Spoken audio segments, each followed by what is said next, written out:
서로 축복하겠습니다. 여기서도 만나고 거기서도 만납시다.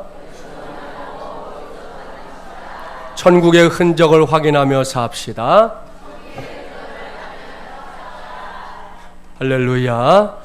오늘은 여기서도 만나고 거기서도 만납시다. 네 번째 시간입니다. 오늘은 하늘과 연결된 인생을 살게 하소서라는 제목으로 하나님의 말씀을 전하도록 하겠습니다. 이 시간을 위해 살펴볼 말씀 구약성경 전도서입니다.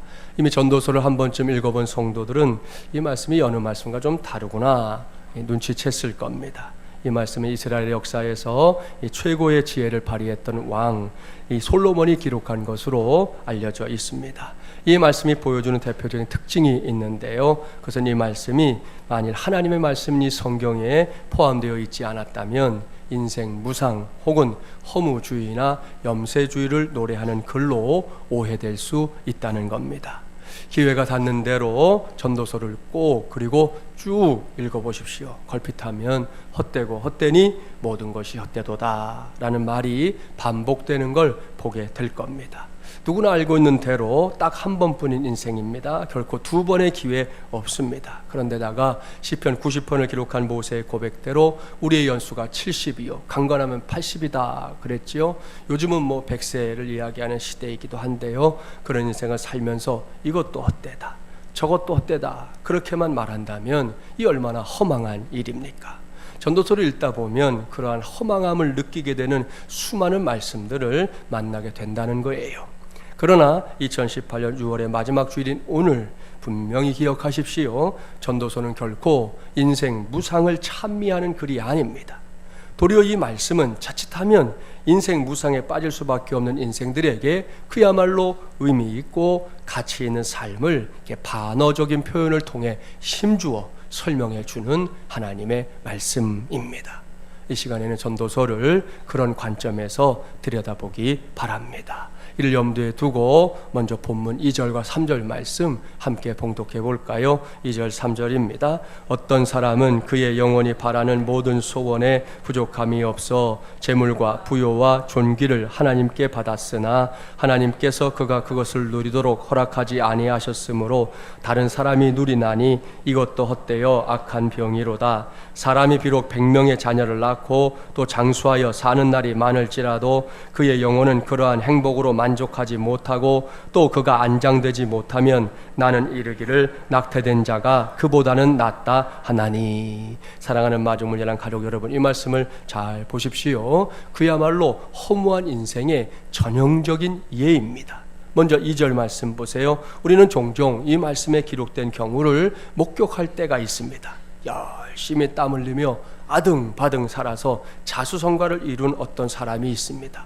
먹을 거 안 먹고요, 사람다운 인사치레 한 번 안 하고 악착같이 돈을 모아서 마침내 큰 집으로 이사했습니다.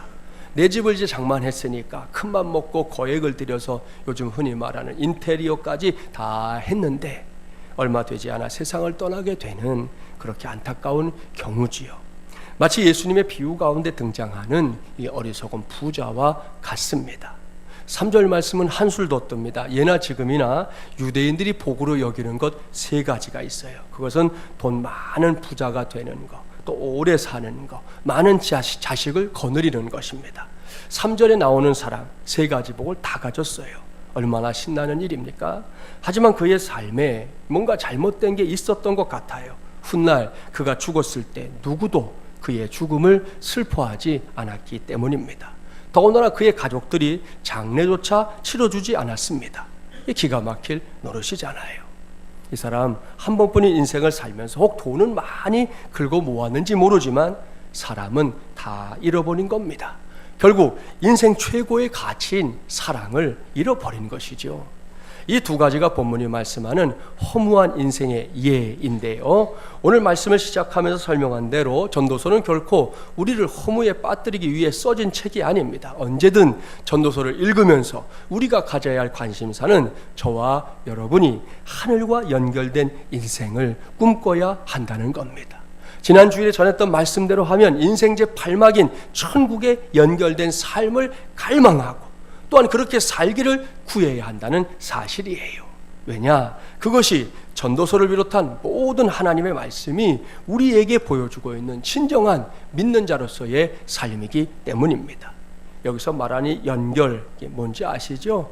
우리말 사전에 따르면 연결이란 사물과 사물 또는 현상과 현상이 서로 이렇게 이어지거나 관계를 맺음을 의미합니다.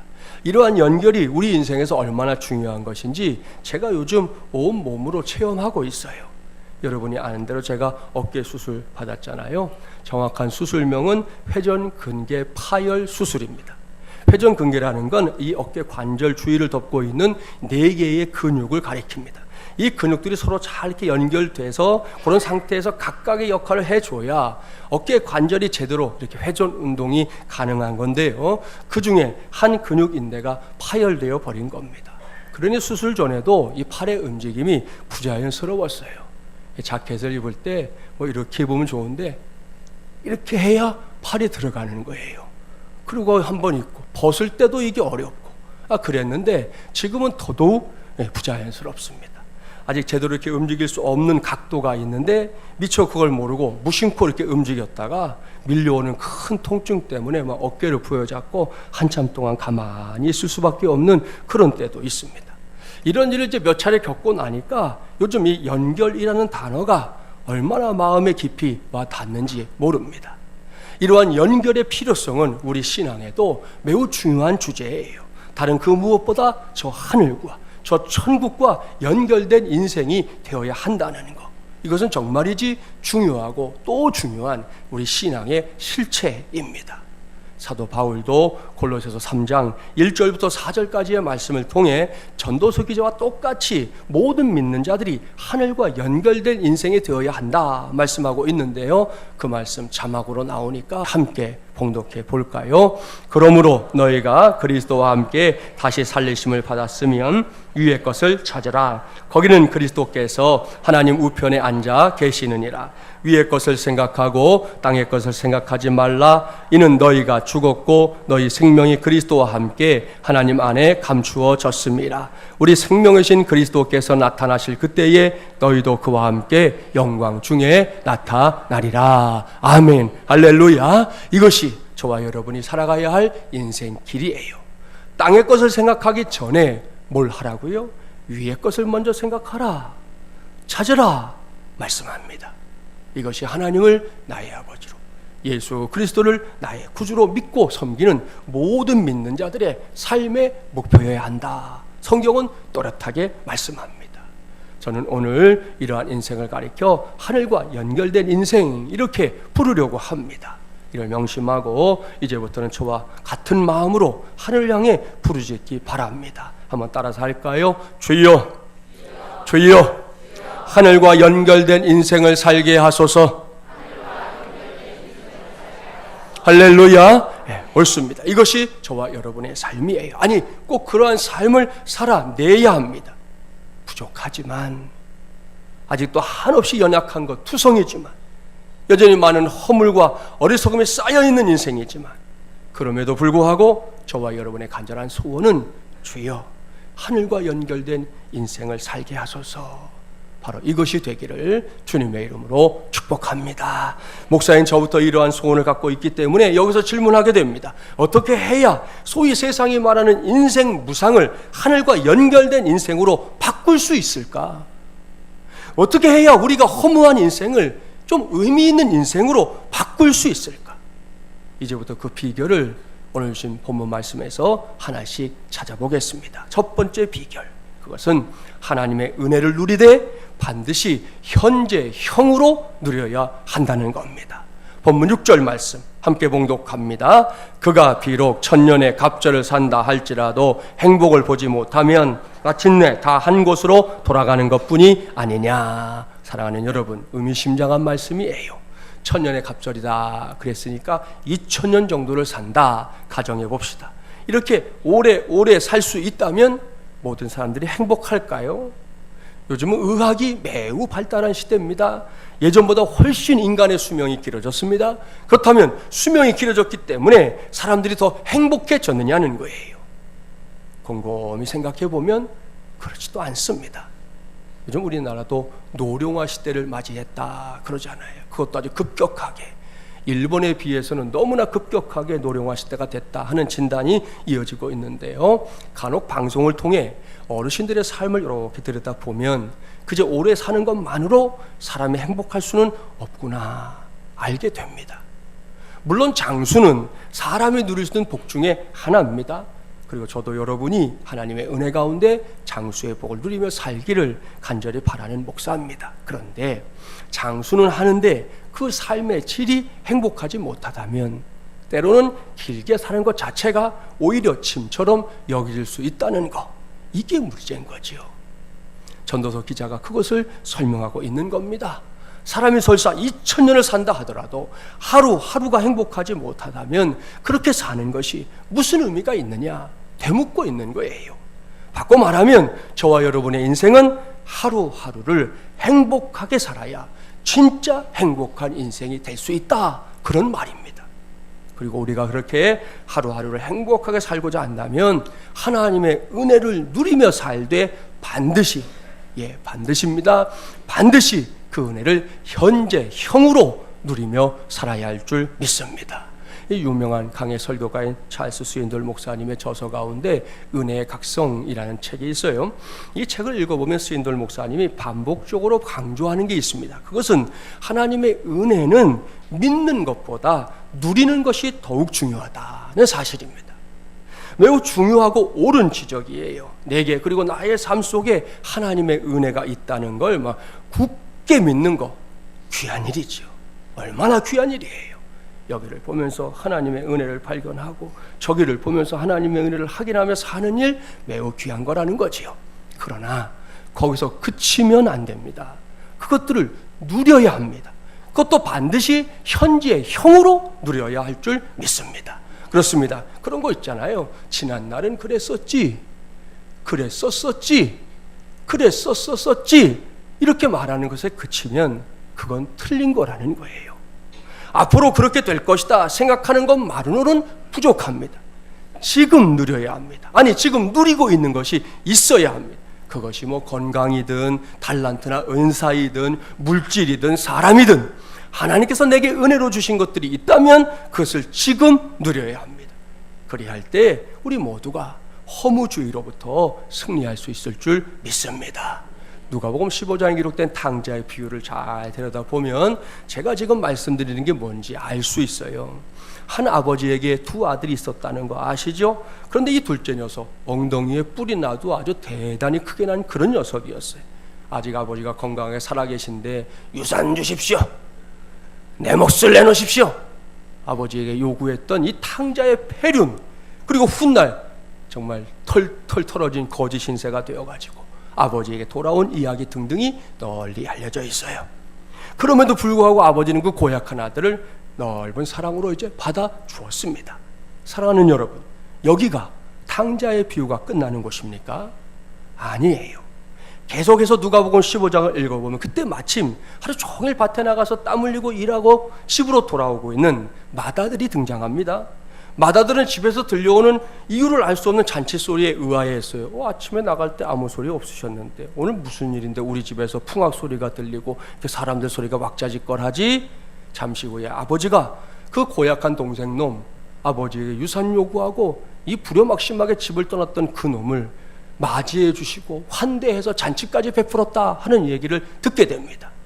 성경을 보니까 그때 이 마다들이 노했다 그렇게 묘사하고 있습니다.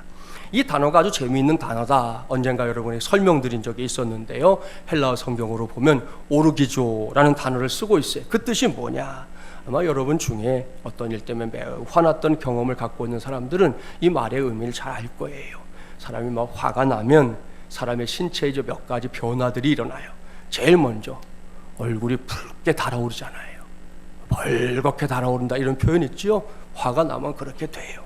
그런 다음에 어떤 변화가 있습니까? 얼굴 근육이 경직되고 그 다음에 코가 벌름거리기 시작해요. 오르기조가 뭐냐? 콧구멍이 벌름거리다 그런 뜻이에요. 자, 그러니까 그만큼 지금 마다들이 화가 나 있다. 그냥 조금 화난 정도가 아니고 아주 넘치는 분노를 표현하고 있는 거지요. 그렇게 씩씩거리며 밖에 맏아들이 서 있다 하는 소식을 전해들은 아버지가 밖으로 나와요. 그리고는 함께 들어가서 동생이 돌아온 거 우리 반겨주자, 이제라도 돌아왔으니 우리가 반겨주자 말합니다. 그러나 맏아들 아시죠? 뭐 세상 말로 이미 뚜껑 열렸어요. 그동안 자신을 위해서는 염소 새끼 한 마리도 잡아준 적이 없는 아버지를 면전에서 원망했습니다. 그때 아버지가 이 맏아들에게 해주었던 대답이 오늘은 매우 중요합니다. 이 말씀 중요하니까 한번 찾아볼게요. 누가복음 15장 31절 32절, 신약 122쪽 찾아보세요. 오늘 다른 말씀 잊어버려도 이 말씀만 가져가도 돼요. 이 말씀 꼭 붙잡고 가면 좋겠습니다. 누가복음 15장 31절 32절 우리 함께 봉독해 볼까요? 122쪽입니다. 아버지가 이르되 예 너는 항상 나와 함께 있으니 내 것이다 내 것이로되 이 내 동생은 죽었다가 살아났으며 내가 잃었다가 얻었기로 우리가 즐거워하고 기뻐하는 것이 마땅하다 하니라. 아멘. 할렐루야. 사랑하는 마주물려한 가족 여러분, 오늘 말씀 꼭 기억하십시오. 정말 가지고 가십시오. 이것은 하나님께서 하늘과 연결된 인생을 살아가기를 원하는 저와 여러분 모두에게 들려주시는 음성이에요. 예, 너는 항상 나와 함께 있으니 내 것이다 내 것이로다 말씀합니다. 맏아들은 이 사실을 바르게 알았어야 했습니다. 그렇습니다. 이게 아버지 마음이에요. 아버지 생각은 너무나 분명합니다. 맏아들은 지금까지 철저하게 아버지의 것, 내 것 구분하며 살았습니다. 하지만 아버지는 달랐습니다. 아버지의 것이 다 아들의 것이다 말씀합니다. 맏아들은 이것을 진작 알았어야 했어요. 그런데 안타깝게도 그는 이러한 사실을 전혀 몰랐습니다. 이게 그의 불행이에요. 이 말씀은 우리 신앙의 단면을 보여줍니다. 그것은 하나님의 은혜가 우리의 삶 속에 풍성하게 자리하고 있음에도 불구하고 그것을 발견하지 못하고 사는 것과 똑같습니다. 맏아들의 어리석음이 21세기를 살고 있는 내 안에서 되풀이되고 있다는 말씀이에요. 결코 잊지 마십시오. 이미 아버지는 맏아들에게 모든 걸 주었어요. 따라서 맏아들은 필요할 때 얼마든지 자신의 재량대로 그것들을 사용하면 되는 거였어요. 그런데 이것을 몰랐던 무지함 때문에 세월이 갈수록 아버지에 대한 오해만 자꾸만 커져갔던 것이죠. 우리 아버지는 인색해. 우리 아버지는 나한테 관심이 없어. 우리 아버지는 도무지 내가 애쓰는 수고 기억도 안 해. 이렇게 아버지에 대한 오해만 커져갔던 거예요. 이제는 우리 차례입니다. 하나님의 은혜를 반드시 매일의 은혜로, 현정의 은혜로 누리며 사는 복, 자신의 것으로 삼기를 바랍니다. 저와 여러분이 이렇게 할 수만 있다면 매일매일이 우리 모두에게 진정한 의미에서 복이 될 줄 믿습니다. 몇 해 전에 뉴스로 직접 소개된 일입니다. 당시 어려운 형편의 80대 할머니가 복지단체 도움으로 집을 수리했는데요. 그 수리하는 중에 돈 다발이 집안 곳곳에서 발견되는 때 아닌 돈 벼락을 맞았다 하는 뉴스입니다. 인천시 동구에 따르면 송림 이동 새마을협의회가 사랑의 집 고쳐주기 운동의 일환으로 이 관내에 거주하고 있는 이 81세 박모 할머니의 집을 이렇게 수리해 줬는데, 수리하는 중에 장판 밑에서 싱크대 밑에서 또 냉장고와 벽 틈 등등에서 수십만 원씩 돈이 담긴 검은 봉투들이 나온 거예요. 그 돈을 모두 합쳐보니까 현금 912만 원, 10만 원권 수표 9장 등 무려 1,002만 원에 해당하는 큰 돈이었습니다. 이날 발견된 돈 중에는 지금은 찾아볼 수 없는, 우리 아마 어른들은 아실걸요, 한일은행이라고 있었죠 예전에. 주택은행도 없어졌지만 한일은행이 있었습니다. 한일은행에서 발행된 수표를 비롯해서 발행일자가 수십 년을 넘은 그런 수표와 현재는 통용할 수 없는 1만 원권, 국권 등도 다수 포함되어 있어서 이 돈들이 꽤나 오래된 돈이구나 짐작할 수 있었습니다. 박 할머니는 기억력이 희미해져서 돈의 출처를 정확하게 기억하지 못했지만 아들의 월급 봉투 등이 함께 발견된 점으로 미뤄볼 때 아들이 준 용돈을 아마도 이렇게 차곡차곡 딴에는 모아두신다고 여기도 집어넣어놓고 저기도 집어넣어놓고 그랬던 모양이에요. 이렇게 적지 않은 돈을 모아놓고도 그것을 쓸 줄 몰라서 박 할머니는 그 쓰러져가는 집에서 40년 넘게 이 생활보호 대상자인 딸과 손자, 손녀 등 5명과 함께 생활해 왔다는 겁니다. 참으로 안타까운 일이죠. 자, 주민센터에서는 일단 이날 발견된 돈을 새마을 금고에 할머니 명의로 입금시켜 주었는데요. 이 중에서 수표 70만 원과 현금 12만 원은 워낙 오래되고 통용되지 않는 화폐여서 금고 측이 해당 은행에 다 문의를 한 후에야 이제 현금으로 처리할 수 있었답니다. 뒤늦게나마 박할머니, 손자 손녀들을 교육할 기회가 생겨서 기쁘다 그랬지만 여러분, 좀 더 일찍 알았더라면, 아니 필요할 때마다 잘 사용되었더라면 얼마나 좋았을까 하는 아쉬움을 갖게 하는 사건입니다. 여기에 아주 큰 교훈이 있습니다. 그것은 우리에게 가장 소중한 시간, 현재, 바로 지금 이 시간이라는 사실입니다. 지금 이 시간을 소중하게 여기고 그 하루하루를 최선을 다하는 시간으로 삼아 살아가는 것, 이것이야말로 그리스도인다운 삶의 자세예요. 이것을 꼭 기억하고 이렇게 귀한 하루하루를 하나님의 은혜로 채우며 살아가는 복된 인생들이 되기를 주님의 이름으로 축복합니다. 이것이 하늘과 연결된 인생입니다. 하늘과 연결된 인생을 사는 두 번째 비결, 그것은 사명을 인식하고 살아야 한다는 거예요.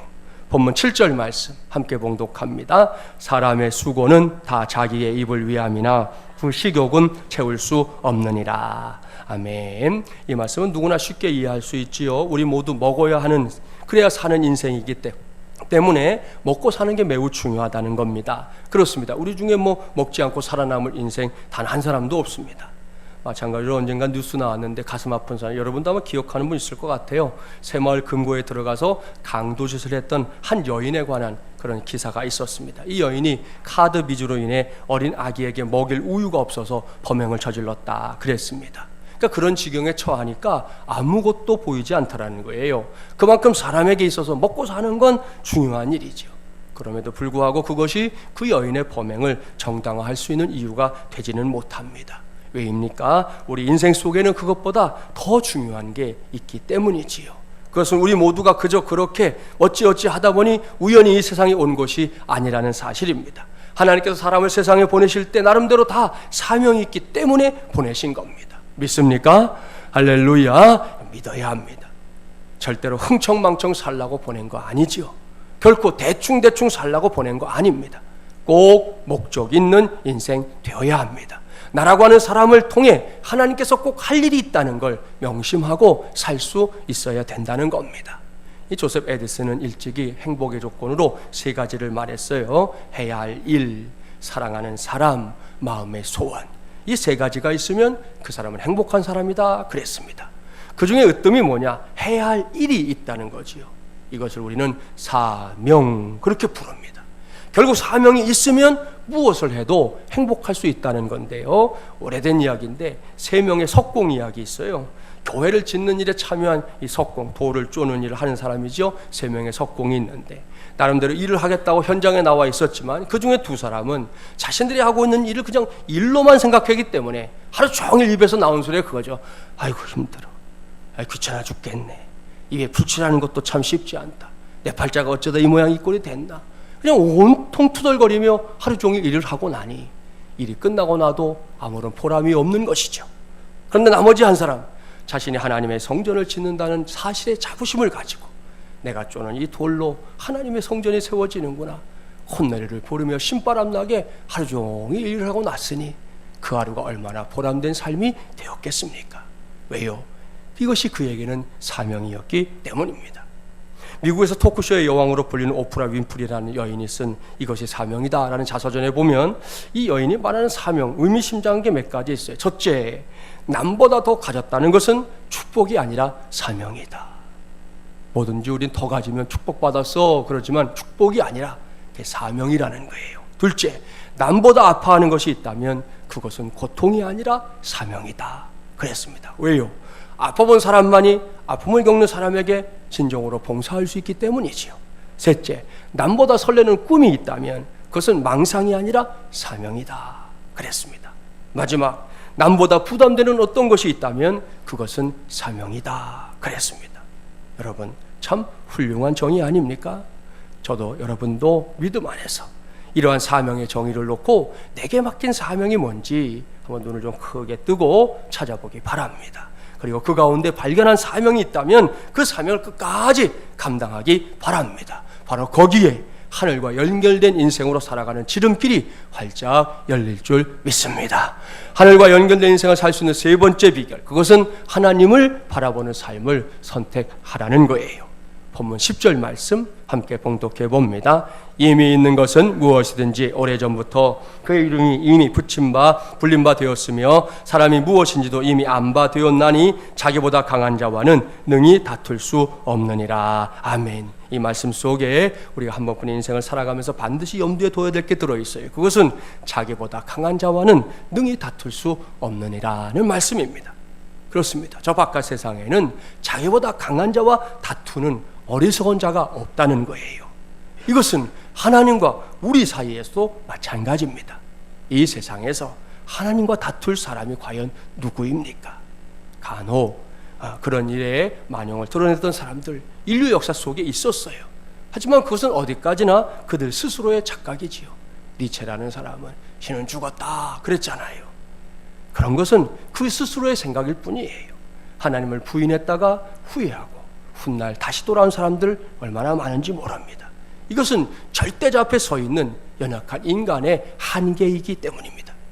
본문 12절 말씀도 그 한계를 설명합니다. 12절 마저 봉독해 볼까요? 헛된 생명의 모든 날을 그림자같이 보내는 일평생에 사람에게 무엇이 낙인지를 누가 알며 그 후에 해 아래에서 무슨 일이 있을 것을 누가 능히 그에게 고하리요. 여러분, 요즘은 이 사람이라는 존재가 참으로 대단한 존재로 여겨지는 시대입니다. 우리나라도 어느새 저 광활한 우주 공간에 사람을 보내는 그런 시대를 맞이했잖아요. 한동안 우리 사회를 시끌벅적하게 만들었던 한 과학자는 멍멍 짖는 개를 상업적인 목적으로 복제해내서 국내와 해외의 매스컴으로부터 큰 주목을 받기도 했습니다. 이렇게 마치 못하는 것이라고는 정말 하나도 없는 것 같은 사람이지만 바로 그 사람이 동시에 얼마나 많은 한계를 갖고 있는지 몰라요. 생명의 한계 말할 것도 없고 당장 감기 하나에도 꼼짝 못하지 않습니까? 예년과는 좀 전혀 다른 날씨가 요즘 계속 이어지는데요. 이 날씨 때문에 고생하는 분들이 적지 않아요. 지금 6월이니까 나갈 시점인데 오늘도 낮이 굉장히 덥다고 예보가 있었는데 낮에는 엄청 더운데 새벽기도 나오려고 아침에 딱 나오면 또 추워요. 이 옷을 잘못 입었나? 그렇게 걱정해서 갈까 말까 고민하는 그런 시간들이 새벽마다 있어요. 자, 이게 사람의 한계잖아요. 일교차가 심하다 보니 감기 환자들이 계속 발생합니다. 도무지 피해갈 방법이 없는 것이죠. 더군다나 한 치 앞도 내다볼 수 없습니다. 전도서 기자가 바로 그것을 강조하고 있는 거예요. 그렇다면 이제 우리의 선택 무엇이어야 되겠습니까? 그것은 바로 하나님을 바라보는 삶을 선택하는 것입니다. 그러면 거기서 만족을 얻을 수 있습니다. 기쁨을 얻을 수 있습니다. 그야말로 하늘로 이어지는 삶을, 저 천국으로 이어지는 삶을 살게 될 줄 믿습니다. 우리가 하나님을 바라보며 살면 어떤 유익이 있느냐? 예를 들어 설명해 볼게요. 유명한 화가 가운데 이 벤자민 웨스트라는 사람이 화가로 이렇게 대성하게 된 이유를 설명했던 적이 있습니다. 그 얘기는 어린 시절에 겪었던 한 사건이 화가가 되기로 굳게 마음먹는 출발점이 됐다는 거예요. 어느 날 웨스트의 어머니가 그를 동생 셀리와 함께 집에 남겨두고 시장에 장을 보러 갔어요. 동생을 이렇게 보살펴주던 이 웨스트가 방 안에 여러 개의 잉크병들이 있는 것을 보고는 갑자기 동생의 초상화를 그려주고 싶다 하는 충동을 느끼게 됐어요. 결과는 보지 않아도 뻔하지요. 방 안은 온통 잉크로 도배가 됐고 그의 몸도 온몸이 잉크 투성이가 됐어요. 그림이라고 그려놨는데 이건 보잘것도 없고 뭔지도 알아볼 수 없는 그런 엉터리 그림 한 장 그려놓은 거죠. 얼마 후에 집에 돌아온 어머니, 온통 엉망이 되어버린 방과 더러워진 가구들을 보았습니다. 웨스트는 스스로 이미 알잖아요. 난 죽었구나 생각했어요. 그런데 어머니가 눈앞에 펼쳐지는 기가 막힌 상황을 보고서도 아무 말도 하지 않은 채 바닥에 뒹굴고 있던 그 그림을 이렇게 집어들더니 말합니다. 이야, 이 그림은 셀리로구나. 그렇게 말하면서 몸을 낮춰 겁을 집어먹고 있던 아들에게 입맞춤을 해주었어요. 참으로 멋진 어머니 아닙니까? 훗날 웨스트가 이렇게 고백해요. 그날 내 어머니의 입맞춤이 나를 화가로 만들었다. 내가 화가가 될 수 있었던 건 그날 내 이놈의 자식 그냥 다리 몽둥이를 부러뜨린다고 그렇게 하지 않고 그 그림 같지도 않은 거 그거 하나 딱 들고서는 이거 셀리구나 말하면서 그거 잘했다고 뽀뽀해줬던 엄마의 그 입맞춤이 이 사람을 그런 사람이 되게 했다는 거예요. 사랑하는 마주물리랑 가족 여러분, 오늘 우리 모두가 하나님을 바라보는 걸 선택할 때 누리게 될 위대한 복이 여기에 있습니다. 그래서 우리 모두가 격려받는 인생을 살 수 있게 된다는 거예요. 이미 여러분이 경험한 대로 우리의 삶 속에서 격려는 인생을 행복하게 만드는 힘을 갖고 있습니다. 오죽하면 칭찬은 뭐 고래도 춤추게 한다. 원래 고래는 춤추게 하면 안 되는 건데 하여튼 그렇게라도 한다 그러지 않아요? 이것이 칭찬과 격려의 위대한 힘입니다. 따라서 우리는 평소에도 나 아닌 다른 사람들을 칭찬하고 격려하기를 힘써야 합니다. 한번 해볼까요? 아까 자기 축복했던 짝꿍에게 축복해 주세요. 당신은 위대한 하나님의 걸작품입니다.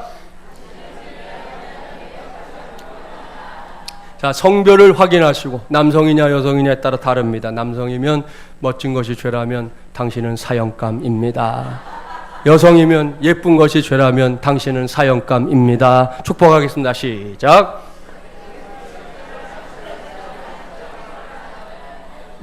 할렐루야. 자, 이런 사형감은 괜찮잖아요. 그죠? 네. 이렇게 다른 사람을 칭찬하고 격려하는 삶을 우리 모두가 상식으로 삼자는 거예요. 요즘 아시죠? 세상 요만큼만 잘못돼도 난리 납니다. 예? 운전하다가 요만큼만, 제가 어저께 진짜 깜짝 놀랐는데 트럭 하나가 아우디라고 외제차를 들이받았더라고요. 그리고 그냥 망연자실하게 길에 서 있는 걸 보면서 야, 저 사람이 지금 어떤 생각을 하고 있을까? 어? 얼마나 좀 내 일도 아닌데도 막막한 거예요. 막 걱정스러운 거예요. 여러분, 요만한 것도 봐주지 않아요. 그런 가운데 우리라도 여러분 99가지 좋은 거 있는데 그거 보고 한 가지 때문에 우리가 힘겨워하지 말고 서로 축복하며 살면 그것이 우리의 복이 되지 않겠습니까? 혹 다른 사람이 나를 격려해 주지 않습니까? 아무리 기다려도 다른 사람이 나를 격려해 주지 않는다면 그때는 여러분 스스로 자신을 격려하면 돼요. 이게 결코 우스운 일이 아닙니다. 거울 앞에 딱 서가지고 여러분 자신을 격려하시라는, 오늘 집에 가서 해보세요. 오늘 하루 너 잘 살았다. 힘들었지만 그래도 땀 흘리며 애썼다. 여러분, 내가 날 축복하는데 누가 뭐라고 그럴 거예요? 그렇게 여러분을 격려해 보세요. 그것만도 큰 힘이 된다는 걸 체험하게 될 겁니다. 그리고 거기서 한 걸음 더 나아가 보세요. 우리가 언제고 어떤 상황에서든 간에 하나님을 바라보는 걸 포기하지 않는다면, 설사 아무도 나를 격려해 주지 않는다 해도 내가 바라보고 있는 그 하나님이 나를 격려하고 있다는 걸, 그것도 아주 열렬히 격려하고 있다는 걸 발견하게 될 줄 믿습니다. 예전에 우리 한국의 그리스도인들이 즐겨 부르던 찬송, 요즘 찬송들이 새로 많이 나와서 좀 안 부르기도 하지만 아주 많이 불렀던 찬송이 있어요. 제가 처음에 교회 갔더니 찬송 많이 불렀어요. 여러분도 잘 아시는 찬송, 괴로울 때 주님의 얼굴 보라인데요. 예, 한번 반주하고 불러볼까요? 찬송 오랜만에 부르는 분들이 많을 것 같아요. 함께 불러보겠습니다.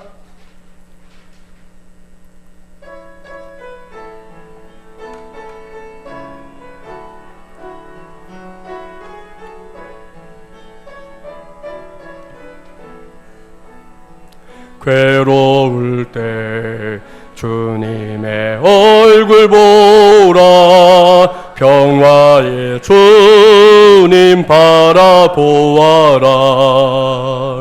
세상에서 시달린 친구들아, 위로의 주님 바라보아라. 눈을 들어 주를 보라, 내 모든 염려 주께 맡겨라. 슬플 때에 주님의 얼굴 보라, 사랑의 주님 안식 주리라. 힘이 없고 내 마음 연약할 때 능력의 주님 바라보아라. 주의 이름 부르는 모든 자는 힘주시고 늘 지켜주시리. 아멘. 눈을 들어 주를 보라, 내 모든 염려 주께 맡겨라. 슬플 때에 주님의 얼굴 보라. 사랑의 주님 안식 주리라. 아멘. 할렐루야. 이것은 위대한 신앙인의 위대한 고백입니다. 그렇습니다. 하늘과 연결된 인생들은, 천국에 연결된 인생들은 이렇게 사는 겁니다. 언제든 하나님을 바라보며 사는 겁니다.